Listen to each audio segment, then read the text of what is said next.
Hello, എല്ലാവർക്കും drops and ഡ്രോപ്സിൻ്റെ പുതിയൊരു വീഡിയോയിലേക്ക് സ്വാഗതം. അപ്പം നമ്മളിന്ന് ചെയ്യാനായിട്ട് പോകുന്നത് വാഴപ്പിണ്ടി വെച്ചിട്ട് ഒരു തോരനാണ്. മിക്കവരും ചെയ്തിട്ടുണ്ടായിരിക്കും ഈ തോരൻ. ഞങ്ങളുടെ വീട്ടിൽ ഇതേപോലെ വാഴയൊക്കെ കുലച്ച് വെട്ടുന്ന സമയത്ത് വാഴപ്പിണ്ടി എടുത്ത് തോരൻ വെക്കാറുണ്ട്. അപ്പം നമുക്ക് വാഴപ്പിണ്ടി എടുക്കാനായിട്ട് പോകാം.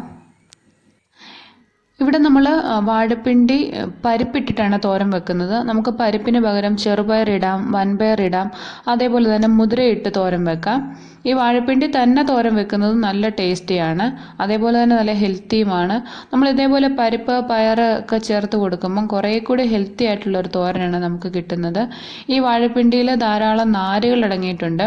അതുകൊണ്ട് തന്നെ നമ്മുടെ ദഹന പ്രക്രിയയ്ക്ക് ഇത് വളരെയധികം സഹായകരമാണ്. ആരെങ്കിലുമൊക്കെ ഇതേപോലെ ചെയ്ത് നോക്കിയിട്ടില്ലെങ്കിൽ ഒന്ന് ചെയ്ത് നോക്കുക. ജസ്റ്റ് നമുക്ക് ചിലവ് കുറഞ്ഞ രീതിയിൽ ഹെൽത്തി ആയിട്ടുള്ള ഫുഡ് നമ്മുടെ പറമ്പിൽ നിന്ന് തന്നെ കിട്ടുന്നുണ്ട്.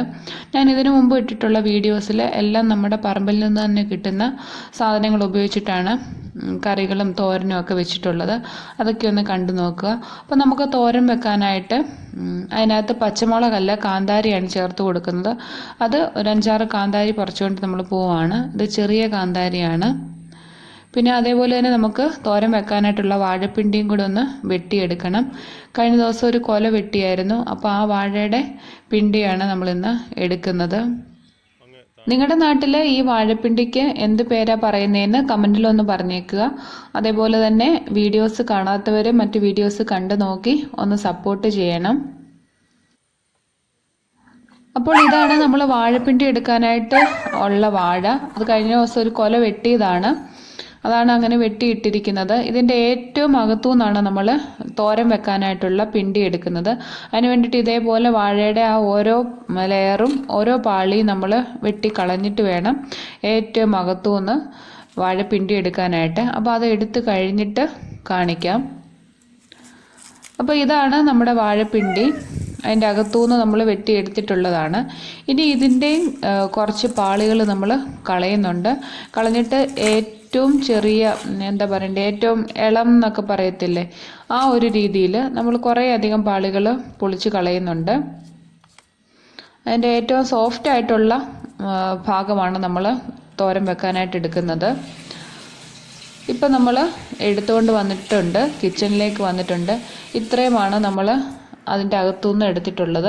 ഇനി അത് നമുക്ക് ഇതേപോലെ വട്ടം വട്ടം മുറിച്ചിട്ട് അരിഞ്ഞെടുക്കാം. നമ്മളിങ്ങനെ ഓരോ വട്ടം മുറിക്കുമ്പോഴും നിങ്ങൾക്ക് കാണാമെന്ന് തോന്നുന്നു ഇതേപോലെ നാരുകളുണ്ട്. അത് നമുക്കൊന്ന് എടുത്ത് മാറ്റാം. അല്ലാതെ തന്നെ അതിൽ ധാരാളം നാരുകളുണ്ട്. ഇനി അത് നമുക്ക് ചെറുതായിട്ട് ഇങ്ങനെ ഒന്ന് അരിഞ്ഞെടുക്കാം. ഇങ്ങനെ അരിയുമ്പം തന്നെ നമുക്കറിയാം ധാരാളം നാരുകൾ അതിനകത്തിൽ നമുക്ക് കാണാനായിട്ട് പറ്റും. നമ്മൾ അതിന് വേണ്ടിയിട്ട് ഈ വട്ടം വട്ടം മുറിക്കുമ്പോൾ കുറേ അധികം അങ്ങ് കളയുന്നത്. ഒത്തിരി ആയാലും തോരൻ വെക്കുമ്പോൾ അതിൻ്റെ ആ ഒരു ടെക്സ്ചറും അതേപോലെ തന്നെ അതിൻ്റെ ഒരു ടേസ്റ്റും ഒക്കെ മാറിപ്പോകും. ഇങ്ങനെ അരിയുമ്പോൾ തന്നെ നമുക്ക് ഫീൽ ചെയ്യുന്നുണ്ട് ധാരാളം നാരുകളുള്ളത്. അപ്പോൾ നമ്മൾ ഇതെല്ലാം അരിഞ്ഞെടുത്തിട്ടുണ്ട്.